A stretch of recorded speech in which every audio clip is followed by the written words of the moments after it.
మైసూర్ సాంబార్కు కావాల్సిన పదార్థము కందిపప్పు హాఫ్లో హాఫ్. కొంచెం మనకు ఈ పప్పు తక్కువ అవసరం ఉంటుంది, మనం పప్పు ఉడికించుకొని పెట్టుకోవాలి. ఇది కొంచెమే ఉడికించుకోవాలి. ముగ్గురికి మాత్రమే సరిపోయే సాంబార్ గురించి చెప్తున్నా. దీనికి పొడులు ఎక్కువ వేస్తాం మనం. ఇది సగంలో సగం తీసుకున్నాం, హాఫ్లో హాఫ్. కొంచెం చింతపండు, కొంచెం ఇదే. ఇవి పొట్టు అవి ఉన్నా కానీ మనం కడిగి పిసికి వడవోస్తాం కాబట్టి అవి ఉంటే ఏం పర్లేదు. కుదరకుంటే ఇవి తీసేయచ్చు మీరు. ఇవి తీసి కూడా నానబెట్టుకోవచ్చు. ఇవి నానబెట్టుకుందాము, ఇది ఉడికించుకుందాము. పప్పు కడిగినాము, వాటర్ వేసినాము, కరివేపాకు, కొంచెం కరివేపాకు, పసుపు, కొంచెం నూనె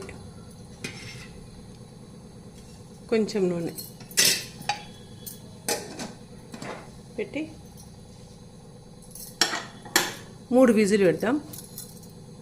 మైసూర్ సాంబార్కు కందిపప్పు 1 స్పూను, శనగపప్పు 1 స్పూను, అంటే ఇంత చూడు క్వాంటిటీ ఇంత. సేమ్ ఇదే కందిపప్పు తీసుకోవాలి. 1 స్పూన్ జీలకర్ర, 1 స్పూన్ మిరియాలు, 1 స్పూను ధనియాలు, బెల్లము, కొంచెం రుచికి తగినంత బెల్లము, ఒట్టిమిరపకాయలు కొంచెం కారం ఉన్నాయి తీసుకొచ్చి ఇవన్నీ తీసుకుని మనం కారం వేసాలి. ఒట్టి కారం వేసలేము, పచ్చి కారం వేసలేము. కరివేపాకు, చింతపండు, నానబెట్టుకున్న చింతపండు, కొబ్బరి మనం తురిమి పెట్టుకుందాము. ఇవి వేయించుదాం ఫస్ట్. దీంట్లో ఆయిల్ వేసి కొంచెం వేయించుదాము. కొంచెం ఆయిల్ వేయాలి. స్టవ్ వెలిగిద్దాం. ఇంగువ కావాలి. పాలు ఇంగువ అని ఇట్లా పీసెస్ ఇట్లా ముద్దలాగా దొరుకుతుంది. అదన్నా తెచ్చుకోవచ్చు, ఇదన్నా తీసుకోవచ్చు. అది చాలా ఘాటు ఉంటుంది, అది చాలా మంచిగా ఉంటుంది. నాకు ఇదే అవైలబుల్ ఉందని ఇదే తెచ్చుకున్నా. ఒక ఎల్లిగడ్డ లాస్ట్కు సాంబార్ అంతా అయినాక లాస్ట్కి మసలి వేస్తాము. ఇది పక్కకి వేద్దాం లాస్ట్కి. ఇది ఫస్ట్ దీంట్లో అయితే ఇవి వేయించుదాము. చిన్న పెట్టుకొని కందిపప్పు వేయించాలి. ఇవి మొత్తము శనగపప్పు, కందిపప్పు, మిరియాలు, ధనియాలు, జీలకర్ర కొంచెం రంగు మారే వరకు వేయించాలి. సాంబారు ఎన్నో రకాలు ఉంటుంది. మన సొరకాయ వేసుకొని చేసుకుంటాము, వంకాయలు, క్యారెట్లు అన్నీ వేసుకొని చేసుకుంటాము.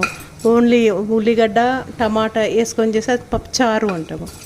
అన్ని కూరగాయలు వేసుకొని చేసేదాన్ని సాంబారు అంటాం. రకరకాలుగా చేసుకోవచ్చు. సాంబార్ ఒక్కటే రకం కాదు, ఎన్నో రకాలు ఉంటుంది. దాంట్లో ఇది ఒక్క రకము. దీంట్లో మనం కూరగాయలు, టమాటా, ఉల్లిగడ్డ ఏమేయం. దీంట్లో మనం ఒట్టికారం కూడా వేయము. ఒట్టికారం బదులు మిరపకాయలు వేస్తాం. ఇది కొంచెం వేగినాక ఈ మిరపకాయలు వేస్తాము. కొబ్బరి తురుముకున్నాము కదా, కొబ్బరి ఇంత తురుముకున్నాము. బెల్లం, ఎల్లిపాయ లాస్ట్కి వేస్తాము. ఇది కొంచెం పక్కకని స్టవ్ ఫ్లేమ్ చిన్ననే పెట్టాలి, పెద్దగా పెట్టద్దు. పెద్దగా పెడితే మాడిపోతాయి అవి. ఒక కరివేపాకు వేసుకొని అయ్యింది. ఇది మంచిగా వేగినవి ఆఫ్ చేసేద్దాము. ఆఫ్ చేసినాక ఈ వేడి అట్లే ఉంది కదా, దీంట్లో ఇప్పుడు మనం ఈ కొబ్బరి వేస్తాము. ఆఫ్ చేసినాక వేయాలి. ఇది ముందే వేయద్దు. ఇంగువ కూడా ఇప్పుడు వేయాలి. 1 స్పూన్ అంతా వేయండి. ఇప్పుడు దీన్ని ఇట్లా మనం కలుపుతాము. ఈ చల్లగా అయినాక గ్రైండ్ చేద్దాం. మనం పొడి గ్రైండ్ చేయాలి. పొడిని చాలా మెత్తగా ఉండాలి. ఇప్పుడు మనం పప్పు ఉడికి పక్కకి పెట్టేస్తాము. దీన్ని చారుకు పెట్టేస్తాము. కొంచెం వాటర్ పోసి చింతపండు పులుసు పిసికి ఫస్ట్ చింతపండు పులుసు మసలిద్దాము. చింతపండు పులుసు పిసికి దీంట్లో వేద్దాము. మనం వడగట్టాలి. మనం దీనికి పోపు వేయము. లాస్ట్కు సాంబార్ మసులుతుంటే పోపు వేస్తాము. దీంట్లో మనం సగం గ్లాస్ వాటర్ పోసుకుందాం. ఈ పక్కకి పెట్టుకుందాం, అవసరం వస్తుంది. ఇది మసలాలి. కొంచెం ఉప్పు వేద్దాం. 1 బౌల్ వేసిన మళ్ళీ తర్వాత వేద్దాం. ఇది మూత పెట్టేద్దాం. కొత్తిమీర, కరివేపాకు చింపేద్దాం.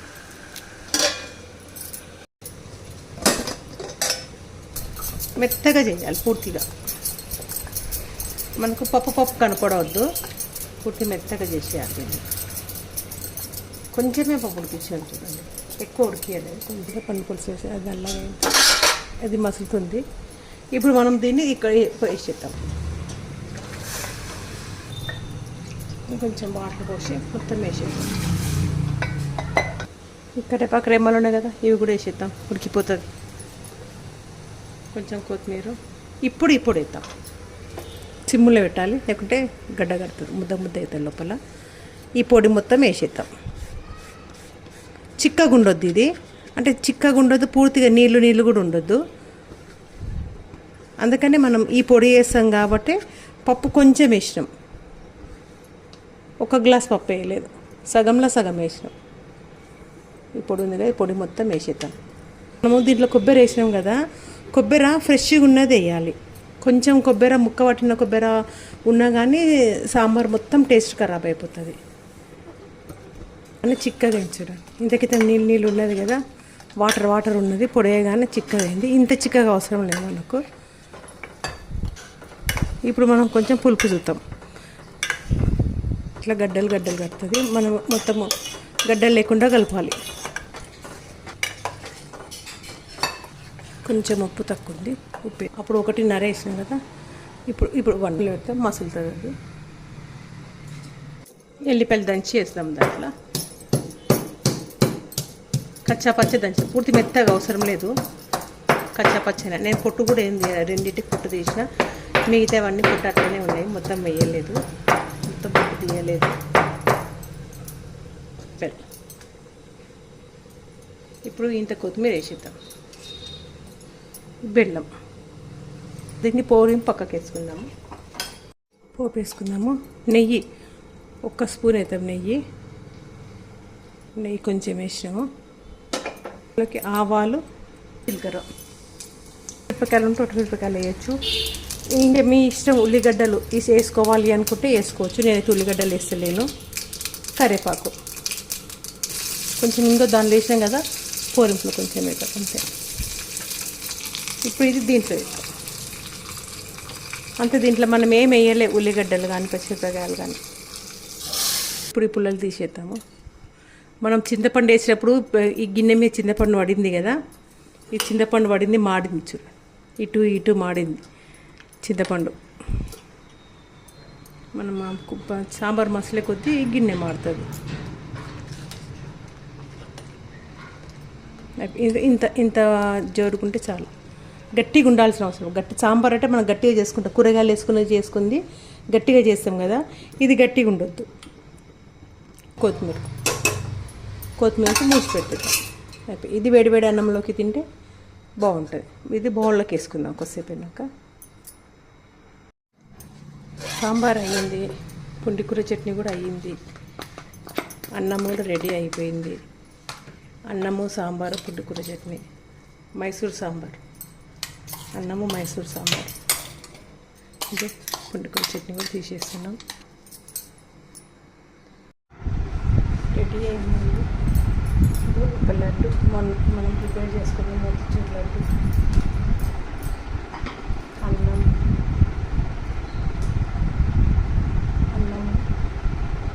పుండికూర చట్నీ, కొంచెం ఉల్లిగడ్డలు, కొంచెం నెయ్యి,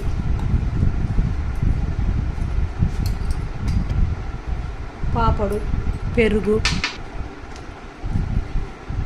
సాంబార్.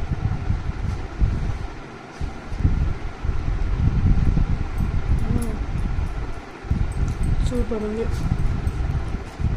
నచ్చితే లైక్ చేయండి, షేర్ చేయండి, సబ్స్క్రైబ్ చేయండి.